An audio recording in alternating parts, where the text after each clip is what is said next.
The Happiness Project is inspired by the true story of a young girl in India who aspires for a world where well-being and mental health are a priority for every school, educator, and young person. This children's picture book is the result of a collaboration between Ashoka and World Reader. It is intended to inspire children everywhere to become change makers and encourage adults everywhere to support them in their journey. Apurvi and her older sister Raya always loved the same games. They would chase each other in the garden. They would play hide and seek.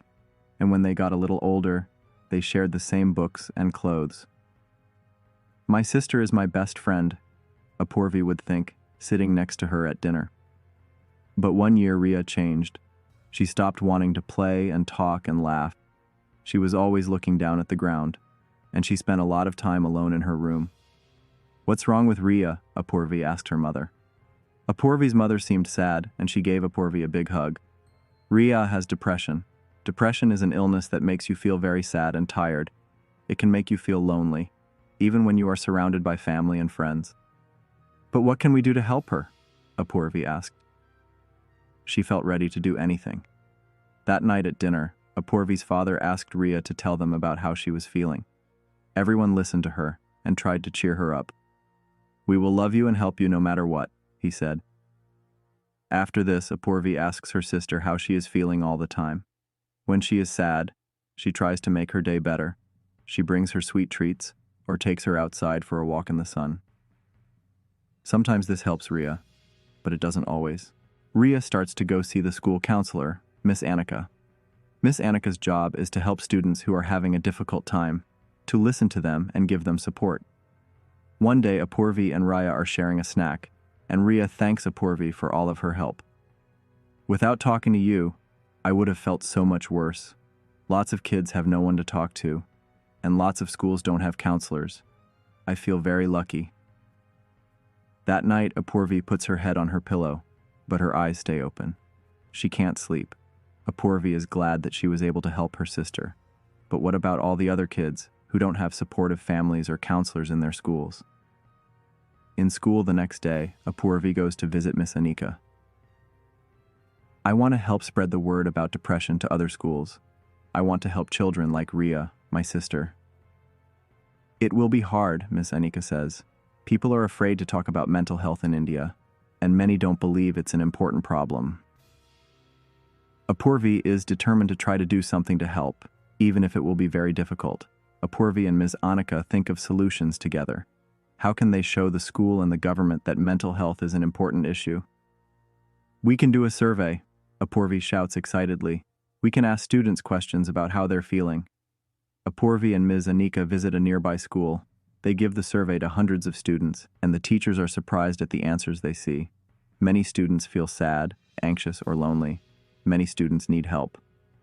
"We must support our students," one teacher says. "Mental illness can affect anyone." The teachers agree to start teaching students and their families about mental health and illnesses like depression and anxiety. They come in after school hours and hold extra classes. After one of these classes, a student named Aishan introduces himself to Apurvi. "I think what you're doing is so important," he says. "I have seen a change in how my teachers support students. How can more students at my school get involved with this project?" Soon there are several other students who want to help. Together with her team of student volunteers, Apurvi takes her survey and mental health classes to 7 more schools. In total, she helps over 3,000 students. But there's still more to do, Apurvi thinks to herself. "When I grow up, I want to be a counselor. Then I can keep helping and making change." The feelings wheel. Most of us have a limited language or range of words that we use to describe our feelings. Expanding our range of feeling words is powerful and a part of increasing our emotional intelligence. For each activity, review the feeling wheel to think through your emotions more closely. Activity 1. Morning gathering. Age group 312. Skill, empathy, teamwork. Materials, a group of people. Why? By reinforcing the idea that young people are a part of a community in which everyone has each other's back, we can nurture the kind of maturity and encouragement that kids need to act on empathy. These communities can be formed at school, at home, at a public library, with a sports team, and more. How? Step 1.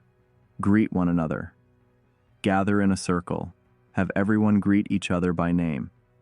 As a group, take notice of who is present and who is absent, whether it is raining or not, who is smiling and who is having a hard time smiling. Invite everyone to share whatever is on their minds. Step 2. Promote sharing. Share some news of interest to the group and respond to each other positively. Step 3. Make it unique. As a group, create a daily ritual that is unique to you. Practice this action every day when the group is together. For example, develop a secret handshake. Ask a personal question each day. For example, what is your favorite holiday? Or, if you could be any animal, what animal would you be? Give a compliment to the person next to you. Share your word of the day, for example, calm, kindness, or laughter. Repeat this activity every time your group is together, whether it is every weekend morning with your family, every Monday with your class, or every evening with your soccer team. Activity 2. Journaling our emotions, age group 3 to 15, skill, self-esteem and self-awareness. Materials: journal, writing utensils, pens, paper. Why? Feelings are a part of the human experience. We should not judge ourselves based on how we are feeling.